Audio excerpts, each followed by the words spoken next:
I am the mother of two boys, Skylar and Simeon. Skylar is in the 7th grade at Spring Garden Elementary School, and Simeon is in kindergarten at Spring Garden. My whole community, this community in North Philadelphia, where we have high poverty here. In the last 3 years, Spring Garden's operating budget has been cut by more than half. Teaching and non-teaching positions have been drastically reduced. We have a librarian that only comes to the school twice a week. The nurse only comes once a week. The counselor's only there twice a week. Like, if our children need help on a Tuesday and the counselor only come in on Thursday, that child got to hold that in for 2 days? God forbid, what we going to sit there if the child fall, instead of telling the child to go to the nurse, we're sitting up there and say, oh, well, go to the principal. And then we're pulling the principal away to be the nurse also. That's not right, and she's not trained in that. In school districts like William Penn, over the past several years, funding has become less locally and also from the state of Pennsylvania. So therefore, we've had to make adjustments. We've reduced staff, we've cut transportation, we've cut back on AP classes, the other after-school programs that we've offered. It means less opportunities for children as far as education is concerned.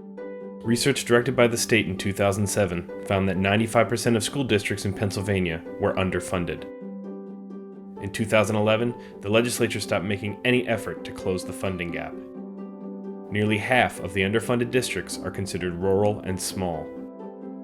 Everything that strikes other school districts as shortcomings is intensified in most rural and small schools. So that just draws a much sharper point to issues of poverty, of insufficient funding from the state.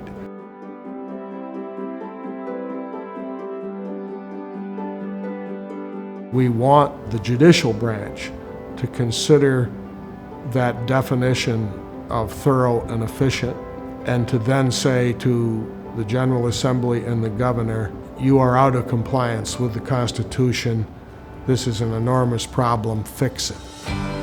In November of 2014, the Public Interest Law Center of Philadelphia and the Education Law Center of Pennsylvania filed a lawsuit on behalf of the William Penn School District, 5 other districts, the Pennsylvania Association of Rural and Small Schools, the NAACP Pennsylvania State Conference, and parents against the state of Pennsylvania for violating the state constitution. I think how it goes in William Penn, it goes everywhere. I think this is the canary in the coal mine. So I think that it's important to be able to begin to attack these problems in a very positive manner, to change the conversation that surrounds public schooling today.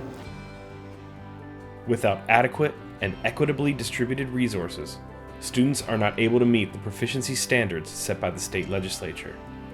State test scores declined across all districts following the 2011 state cuts. So what we are hoping is that Pennsylvania will develop a core ethos concerning its children, and that will include that every child living in this Commonwealth will have access to as fine an education as can be created. One thing I would say to everybody that's watching this is that our children are worth it. That's why I want you to understand. I don't care who you are, our children are worth it. They are our future, and I'm trying to sit there and have a future that, yes, we all know it's always going to be problems. We all know that. It's a common sense thing.